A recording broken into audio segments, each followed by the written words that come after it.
What advice, as a former quarterback, would you give Trevor Lawrence this year?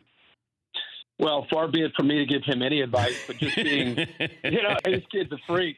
I would tell him, it's just from following this sport and being in the perch that I've been in for 24 years and watching guys come and go, I would probably advise him and say, just be careful of listening, and it's hard not to today, but feeling these almost unrealistic expectations.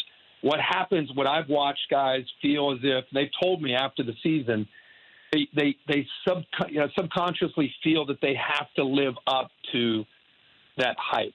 And there's a tendency to want to make the 50-yard touchdown on every play. And so it's not fun to gain 3 yards, 3 yards, 4 yards, 7 yards, and slowly let the game come to you. It's easier to want to hit Justin Ross for a 60-yard touchdown or T. Higgins for a big throw.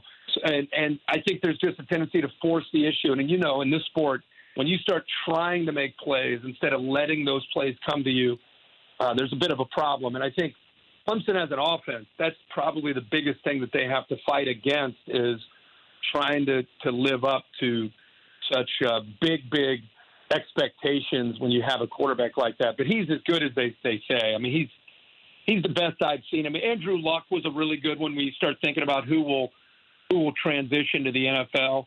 Luck was one coming out of college that you just could not wait to see what he would do. And the one that comes to mind before that would be Peyton Manning. When you just look at him and you think, okay, this guy's going to the NFL. He's going to have a great career. Trevor Lawrence has everything you're looking for with his size, his approach to the game, his humility, his willingness to work, his willingness to want to get better. It's going to be scary where he'll be a year from now, and once he gets done with his junior year, and whoever's lucky enough to be sitting there at number one will obviously have a quarterback that they can put the franchise on his back. For more Dan Patrick Show, tune into Audience Channel 239 on DirecTV, stream for free on BR Live, or download the Dan Patrick Show app.